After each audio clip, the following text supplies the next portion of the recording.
Hello, on se retrouve aujourd'hui pour une nouvelle vidéo DIY où on se fabrique une planche de surf de décoration. J'ai réalisé celle-ci avec Leroy Merlin de Bayonne qui propose en fait des ateliers souvent le week-end pour créer des objets ou apprendre des choses.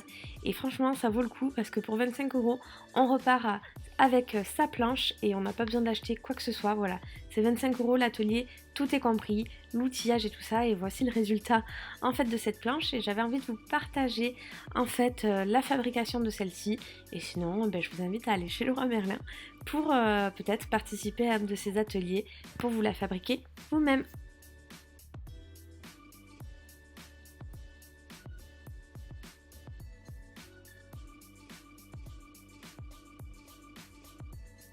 Étape numéro 1, le dessin. Pour ce faire, il vous faudra en fait une feuille A4. Donc moi j'ai pris ma feuille et j'ai dessiné le bout pointu de ma planche de surf, le haut de ma planche. Je l'ai dessiné en premier sur une feuille et en fait je m'en suis fait un gabarit. Une fois que j'avais bien dessiné la forme souhaitée, je suis venue la découper pour avoir un gabarit pour dessiner directement sur ma planche. Je fais un premier dessin sur ma planche au crayon à papier et ensuite je viens y faire un second dessin avec un feutre pour que ça soit beaucoup plus marqué. Ça va nous servir en fait de tracer pour la découpe et pour être sûr que ce qu'on fait, et en fait ça nous va.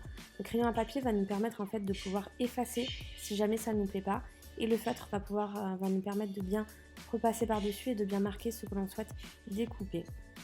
Le gabarit n'est pas obligatoire, on s'est aussi aidé de l'autre côté d'une règle pour faire en fait le même dessin de chaque côté de la planche. Donc voilà, on regardait que la distance soit bonne et ça on l'a fait main nue au crayon puisqu'on peut effacer si jamais ça ne nous plaît pas encore une fois. Voici le résultat de notre planche dessinée au feutre. On n'a pas oublié également l'aileron. On s'est servi d'un bout de chute qu'on aura pour faire l'aileron de la planche. Étape 2, la coupe. Alors là, rien de plus simple, avec une scie électrique, on suit notre tracé de feutre et on vient découper notre planche. Étape 3, le ponçage. Là, le ponçage, je me suis servi de deux types de grains différents avec une ponceuse électrique.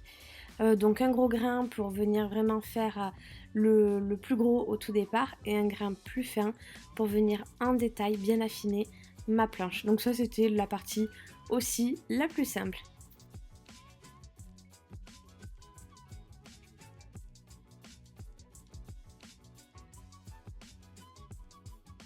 Dernière étape, la customisation. Alors là, vous laissez parler votre imagination. Moi j'ai voulu tirer un grand trait, je me suis aidée d'un scotch pour avoir le trait le plus droit possible et le plus propre possible. Et j'y ai mis une couleur terracotta, donc je me suis fait deux bandes de scotch et j'ai peint à l'intérieur. J'ai fait aussi un cercle en hauteur de ma bande et ça je me suis aidée d'un pot de peinture pour faire le cercle et puis après j'ai peint dedans.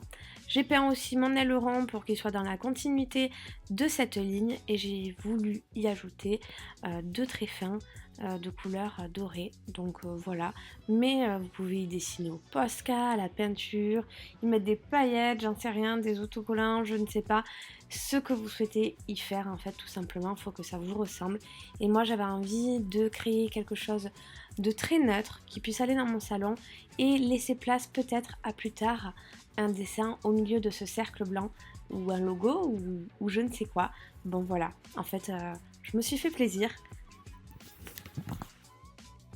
J'espère que cette vidéo vous aura aussi fait plaisir, n'hésitez pas à me le dire en commentaire ou me mettre un petit pouce bleu et vous aura aussi permis de découvrir les ateliers Leroy Merlin Bayonne, peut-être qu'il y en a dans d'autres Leroy Merlin, en tout cas c'est vraiment chouette de pouvoir fabriquer ces choses et apprendre beaucoup de choses en même temps.